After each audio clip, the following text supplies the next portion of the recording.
Provérbios tem sido um instrumento de muita edificação para os nossos domingos de manhã. Nós temos sido muito abençoados por ele, por ser um livro extremamente prático. Nós podemos ligar também com aquilo que nós temos visto algumas quartas-feiras na exposição de Tiago, que é o livro de Provérbios no Novo Testamento, né?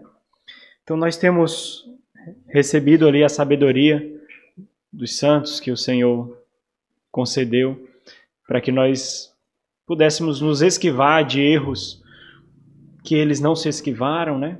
Que Salomão não se esquivou, mas que aprendeu com isso.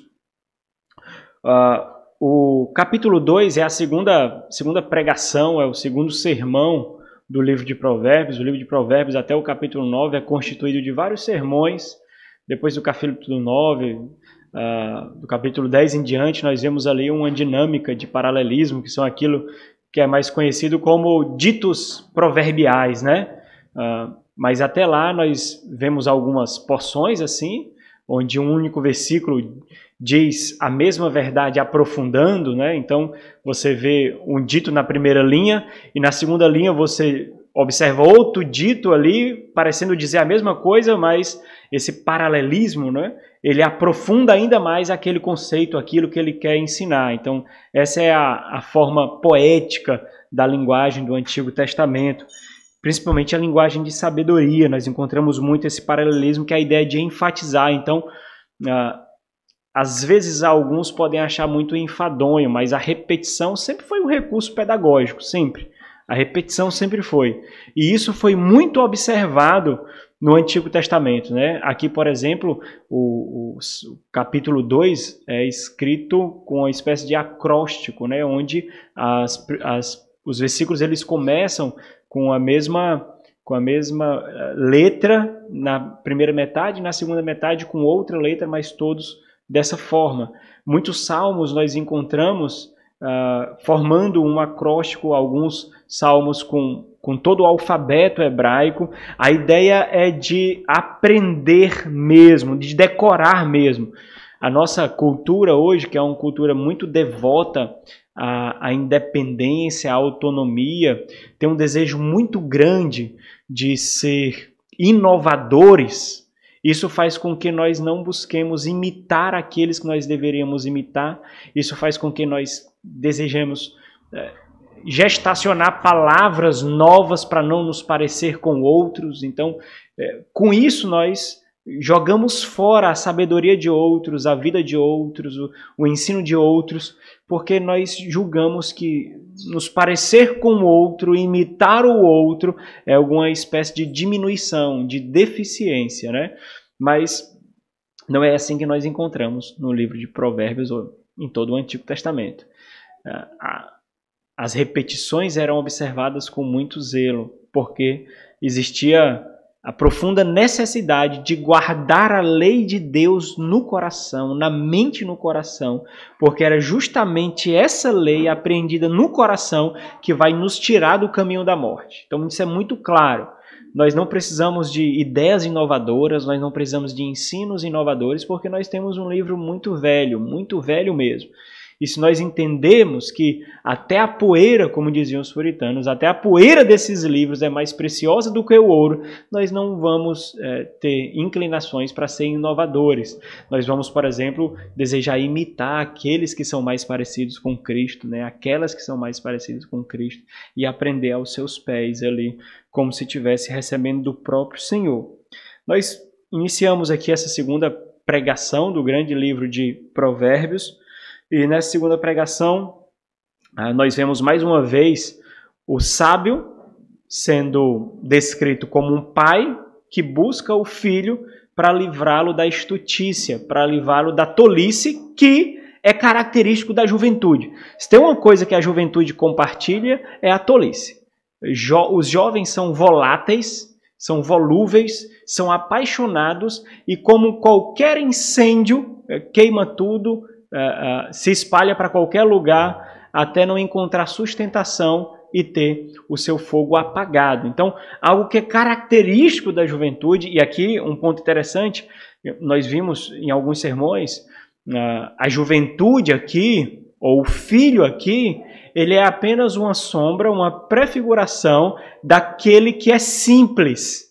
Simples aqui é aquele que não detém conhecimento suficiente para então ter sabedoria para discernir a vida. Esse é o simples. Esse então é a figura do filho. É aquele, e o filho aqui não é a baixa idade, apesar do livro de Provérbios ter sido escrito primariamente para jovens, né? Especialmente jovens da classe mais elevada, porque esses que tinham acesso à instrução, aqueles que não eram da classe mais elevada não tinham acesso a esse tipo de instrução. Então, mas por que foi escolhido jovens? Porque no nosso meio tem um tipo de categorização de juventude que não existe no meio judaico. Nós temos a criança, o infante, a criança, a pré-adolescência, a adolescência, a juventude e a bestialidade, só pode ser, né? Então, nós não temos isso nas Sagradas Escrituras. Com 13 anos, o menino já era homem, já tinha todas as prerrogativas de um adulto, de homem. Ele tinha que ser produtivo. Caso contrário, ele não era tido com valor na sua família. Foi a romantização do século XIX e do século XX que fez com que os pais olhassem para os filhos de uma forma completamente idólatra, como nós olhamos hoje.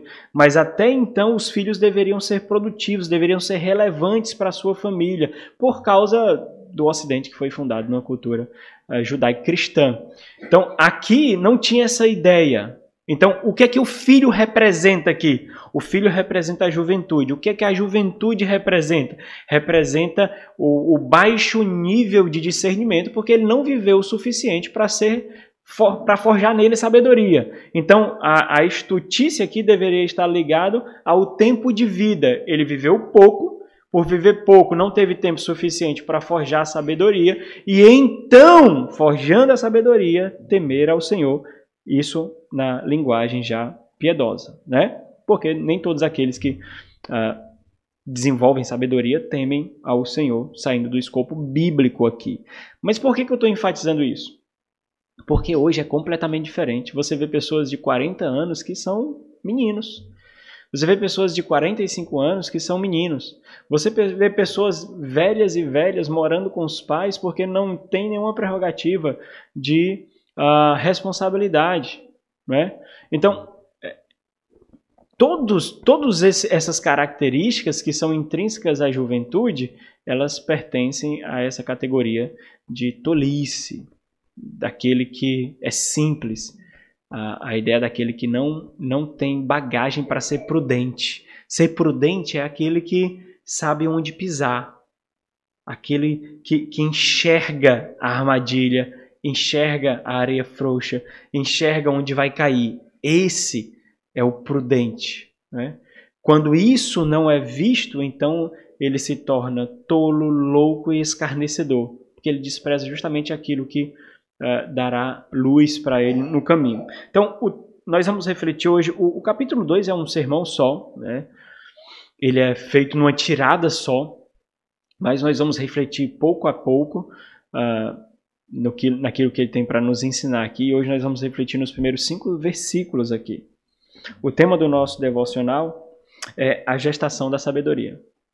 Como a sabedoria é gestacionada. E tem um objetivo aqui, né?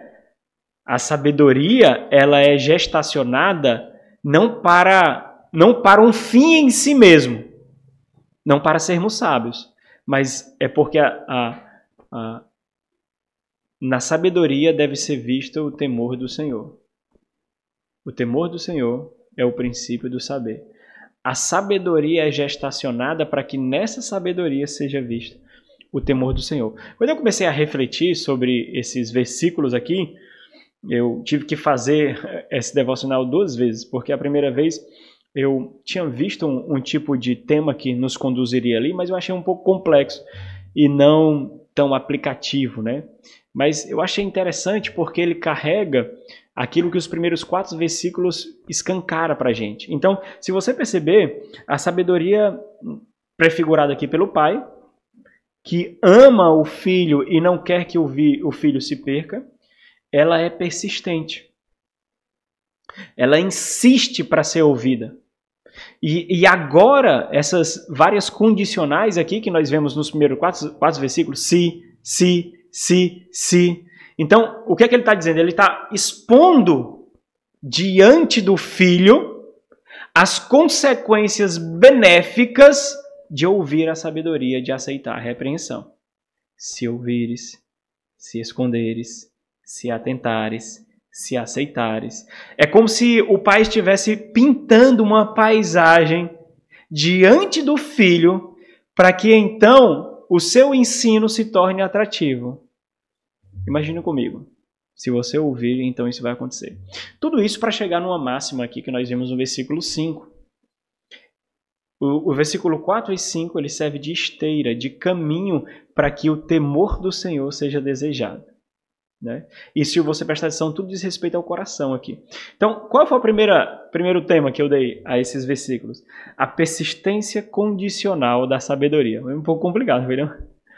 A persistência condicional da sabedoria. Mas por quê? Porque apesar da sabedoria ser persistente, isso é um fato, nós vimos no primeiro capítulo, a sabedoria é persistente. Ela insiste em chamar a sua atenção. Claro que tem um limite, nós vimos também. Tem um limite, mas ela é persistente. Agora, o fato dela ser persistente não faz dela barata e sem critérios.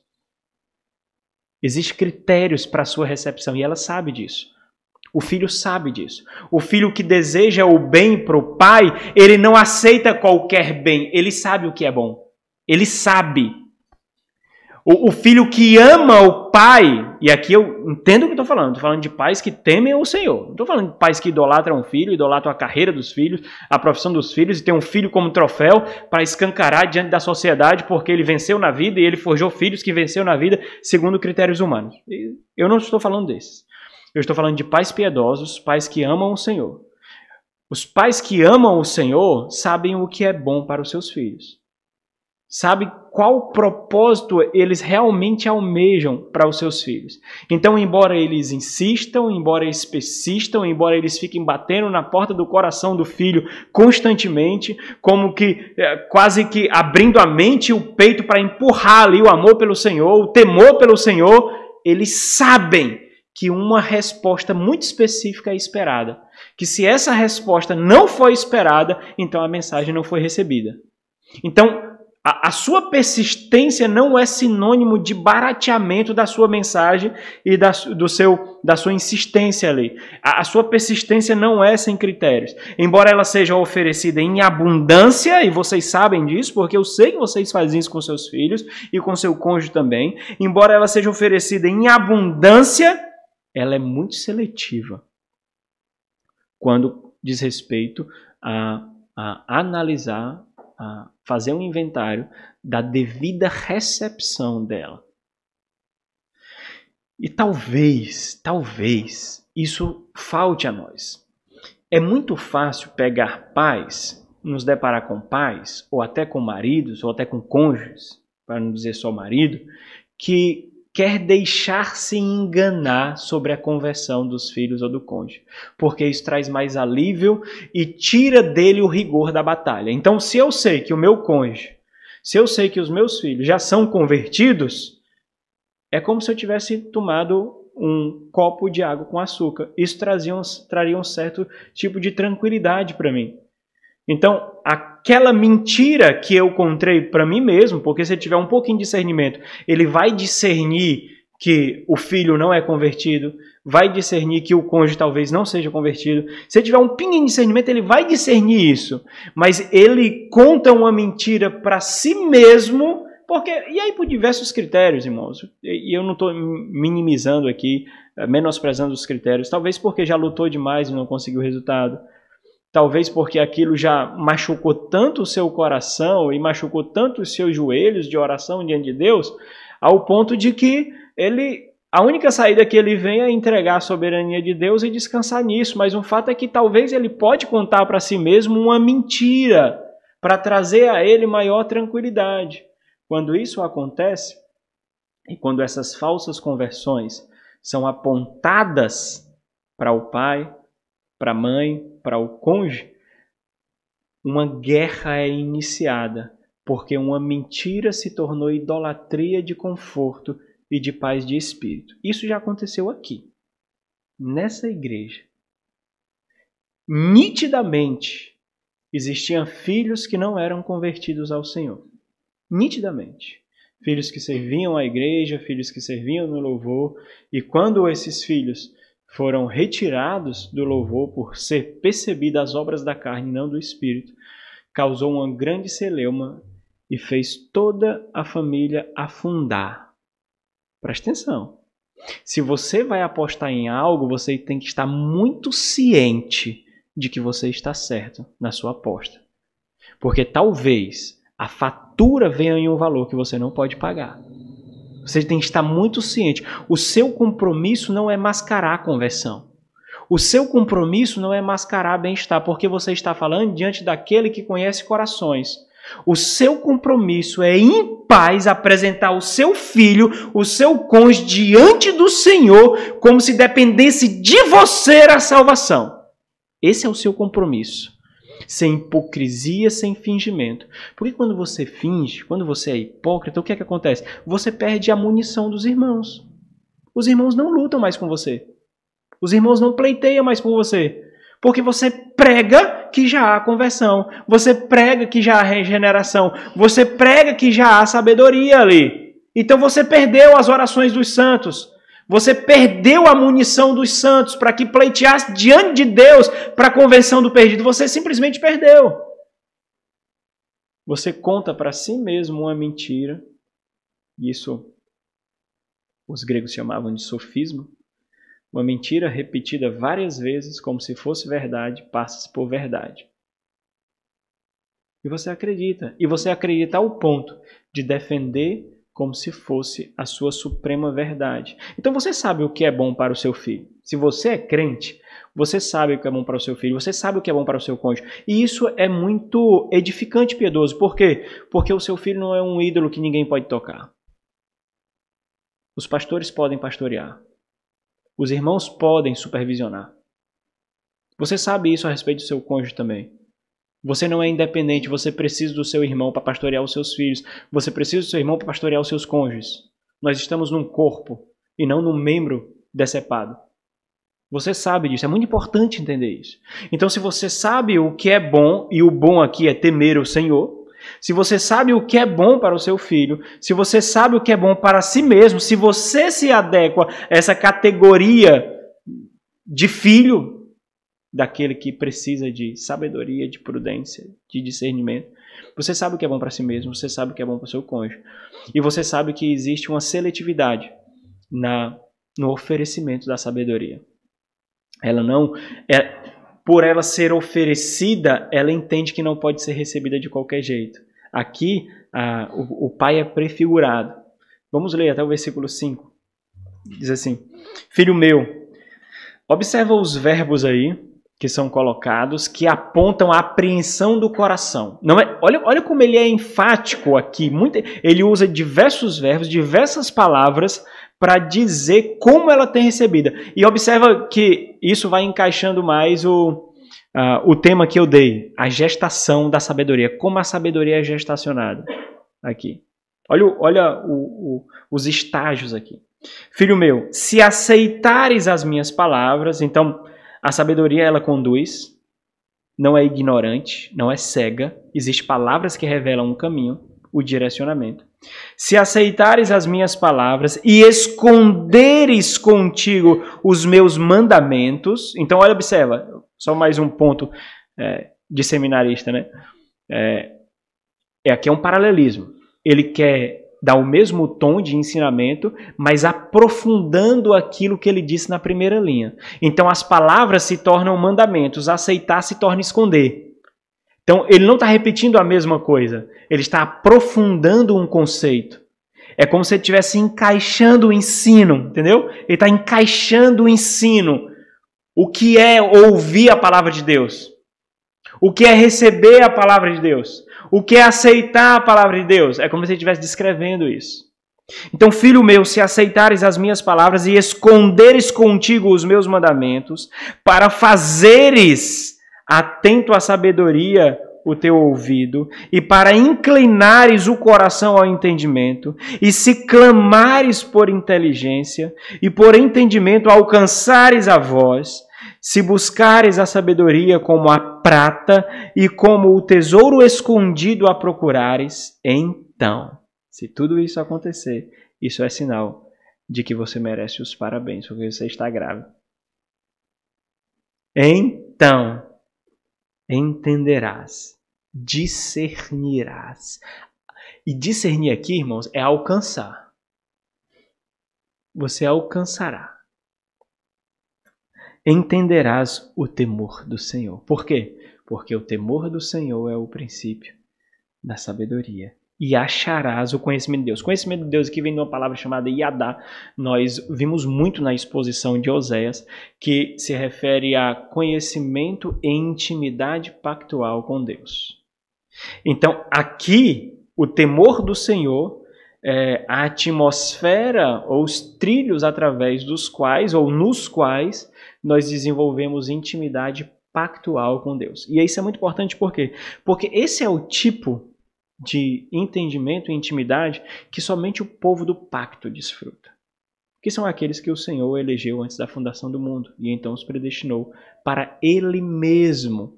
E é o Senhor que mune com seu Espírito para que Ele entenda, para que Ele discirna. Então, aqui tanto são evidências como consequências.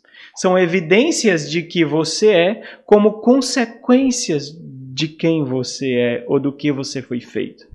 Então, o pai aqui, ele expõe ao filho o caminho ou os estágios da gestação do temor por gestacionar essa sabedoria. Lembra que um dos dois estão interligados.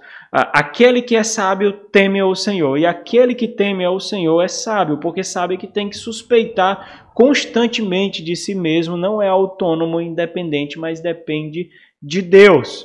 Então, o filho expõe ao pai: se fizeres isso. E é interessante porque o que é que o pai está fazendo? Ele está ensinando a lógica piedosa ao filho. Ele está ensinando o filho a discernir o seu coração e a sua, vamos usar uma linguagem do Novo Testamento, é a sua conversão aqui. Se o temor é temor de fato. Se a sabedoria é sabedoria de fato. Então, sonda o seu coração, olha o seu coração, e observa se tudo isso está lá. Se tudo isso estiver lá, então você tem desenvolvido sabedoria e o temor do Senhor. E aqui envolve dedicação, como os irmãos puderam perceber aí. Dedicação de mente e coração.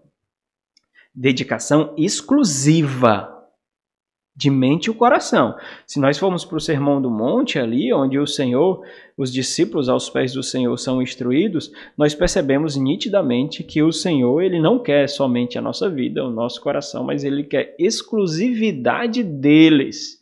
Ou o Senhor tem a nossa mente ou o coração integralmente, ou ele não tem nada, nós somos de outro Senhor. Ou o nosso coração está em outro lugar. É como se o pai estivesse mostrando ao filho indícios de que a sabedoria está sendo germinada no seu coração. Observa, filho. Observa. Se encontrares isso, é sinal de que você está indo. Observa, meu amor. Você fala para o seu cônjuge, né? Observa, meu amor. Se encontrares isso, é sinal de que está indo. Talvez você discipula alguém, né? E você diz, observa isso. Olha, com a sua boca você fala que existe isso no seu coração, mas com a tua vida tu professa outra coisa. Não dá para comungar os dois. Porque a boca, ela só profere aquilo que realmente está no coração. Quando você tentar mascarar o seu coração com palavras mentirosas, a vida vai expor a mentira. A própria vida vai expor a fragilidade das suas palavras, dos seus argumentos. A própria vida. É por isso que nós precisamos entender qual é o nosso papel com o nosso irmão. O nosso papel com o nosso irmão é supervisioná-los, não para encontrar indícios de pecado, para machucá-lo. Porque entenda, esse não é o nosso papel. Isso quem faz é o juiz. O nosso papel é encontrar indícios de fragilidade da sua fé para edificá-lo. Porque é o nosso irmão. Ele é o nosso irmão. A ele já foi dado o perdão. Perdão esse que nós recebemos. Nós não podemos dar juízo se a ele foi dado o perdão. O juízo não vem sobre o povo de Deus. O juízo só vem para aqueles obstinados que não são povo de Deus. O povo de Deus só recebe misericórdia, perdão e graça. Misericórdia, perdão e graça. O juízo não está reservado para o povo de Deus. Agora, se então nós identificarmos um padrão e entender, esse não é povo de Deus, então nós tiramos as nossas mãos para nos queimarmos. E tiramos ele do meio do povo, porque não identificamos mais como povo. Aí sim nós damos o juízo. Porque a nós foi atribuído essa autoridade e esse poder como embaixada do reino por vir dos céus. Mas enquanto isso não acontece, e tem uma lacuna gigantesca até lá, nós sempre damos o benefício da dúvida. Sempre. E somos instrumentos de graça. Por isso que nós precisamos ser... Todo crente tem obrigação de amadurecer. Você não tem o luxo, o direito de achar que não pode amadurecer. Porque o seu irmão precisa do seu amadurecimento. Ele necessita. Porque existem compartimentos do seu coração e da sua vida que os olhos dele não enxergam e Deus o muniu dessa forma para que ele dependesse do outro. Por isso que nós precisamos ser intencionais na vida cristã e na vida da igreja. Ninguém vem para a igreja para cumprir um rito. Isso é imoralidade, isso é perversidade, isso é diabólico. Melhor fosse ficar em casa.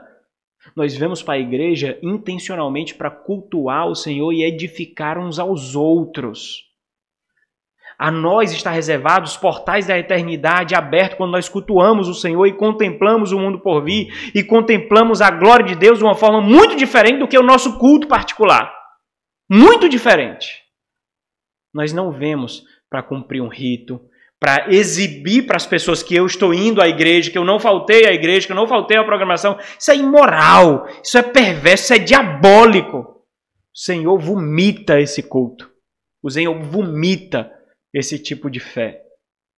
Você está diante daquele que discerne corações, mentes e corações. Se você estiver pecando agora, desejando imoralidade ou até o tipo de perversidade, Deus sabe.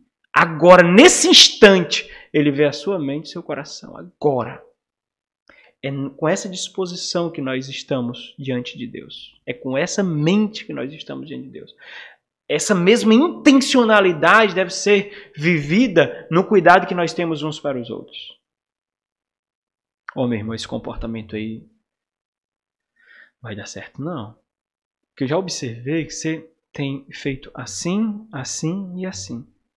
E geralmente isso leva para a queda. Isso leva para a queda. Olha, eu não sei se você está observando, mas você está formando um padrão destrutivo aí. Não está legal, não. Você entende? Mas o tom muda. Você não precisa achar-se melhor do que ele. Porque você simplesmente não é. Você não conquistou nada assim como ele não conquistou. Tudo foi conquistado por você. Tudo. Então, uma reflexão muito boa quando você for julgar um irmão é de considerar todos os seus pecados, aquele que você tem mais vergonha, que você não tem coragem de contar nem para o seu cônjuge, para o seu discipulador, para ninguém. Você considera esse pecado. Pronto. Aí você sente o odor da sua caatinga e aí pode chegar perto da fragrância do seu irmão. Pronto. Você é pior do que ele. E você sabe disso. Você sabe que você é pior do que ele. Não precisa mascarar nada. Sua roupa limpinha, o seu perfume não vai mostrar algo diferente. Você é pior. Deus sabe disso também e ainda ama você. Coisa que se eu soubesse, talvez eu não amaria. Mas Ele sabe, Ele ama. É com essa disposição que você tem que chegar para o seu irmão. E ajudá-lo. A sabedoria, ela causa no ouvinte a mesma disposição que ela tem. Lembra nos versículos, a partir do versículo 20 do capítulo 1, A sabedoria persistente gritando, elevando a voz, no capítulo 1, versículo 20, ó, elevando a voz, gritando nas praças, nas ruas, chamando a atenção. Agora quem é que faz isso? Agora quem faz isso é aquele em quem está sendo gestacionada a sabedoria. Ó, versículo 3, versículo 4. E se clamares, é o mesmo termo utilizado lá, por inteligência. Olha, os irmãos observam que se ele clama por inteligência é porque ele suspeita de si mesmo até o ponto de entender que não sabe nada. Isso se chama rendição. Ele está se rendendo diante de Deus e ele está declarando ao Senhor que ele não sabe de nada. Eu sei quem eu sou, Deus. Sem o Senhor, eu sou um saco vazio que não se põe de pé. Eu sei. Então, se clamares, se buscares a sabedoria, versículo 3, e se clamares por inteligência e por entendimento alcançares a voz, alcançar a voz aqui, meus irmãos, é interessante por isso. Porque a disposição do coração adestra o seu ouvido para o tom da sabedoria. Sabe quando você tem um tipo de som que o seu ouvido... Eu não escuto esse tipo de som. Não tem um negócio desse, né? Tem um tipo de nível de som que alguns ouvem e outros não. Tem isso, né? Então, a sabedoria ela está gritando. Por que alguns escutam e outros não? Mas ela está gritando. Alguns ouvem, outros são expostos ao mesmo tom e não ouvem. Existe essa disposição de humilhação que adestra o coração e o ouvido para ouvir esse tom. Então alcançarás a voz. Então a sabedoria será apetitosa, a fragrância será agradável, o ouro será mais reluzente. Porque as mesmas palavras são proferidas para você e para o irmão do seu lado. E para o irmão do seu lado pode ser agradável. E para você é mais uma coisa. Versículo 4. Se buscares a sabedoria como a prata, e como o tesouro escondido a procurares. Então, você entende que é o seu bem mais precioso, porque é ele que vai lhe aproximar do Senhor. E a sabedoria. Aquele que buscava, ou aquela que buscava, agora é buscada, é ansiada. O versículo 5 aqui, nós vamos refletir nele mais uma vez no próximo domingo, se assim Deus permitir. No versículo 5 aqui nós vemos sendo gestacionada a sabedoria e então alcançando o temor do Senhor, que é essa relação pactuada de intimidade com Deus. Então entenderás o temor do Senhor e acharás o conhecimento de Deus. Ah, meus irmãos, como nós precisamos ter esse tipo de gestação. Como nós carecemos, como nós devemos ansiar por isso. Nós desprezamos tantos instrumentos que o Senhor nos dá para isso. Pessoas pagam fortunas para ouvir palestras, para ouvir coachings, para ir para psicólogos, para ir para psiquiatras, quando poderiam simplesmente inclinar os ouvidos para ouvir um simples sermão desse. Simples sermão desse. E deixar-se ser pastoreado. Que nós vamos ver hoje pela manhã, nós vamos enfatizar hoje à noite. Vai falar dessa submissão a Deus e uns pelos outros, que estava deficiente na igreja de Éfeso, onde Timóteo começa a pastorear. Vamos orar. Nosso Senhor e Deus, damos graças a Ti por Tua misericórdia em nos expor mais uma vez, ó Deus, para as Tuas palavras de sabedoria. Perdoa-nos, ó Deus, se tapamos os ouvidos, a mente e o coração. E age com força e vigor, destampando-os, ó Deus. Irrompe com a nossa estutícia, com a nossa tolice, com a nossa cegueira. E nos faz, ó Deus, sábios, não para nos envaidecermos, mas para que possamos temer ao Senhor profundamente. Em nome de Jesus. Amém.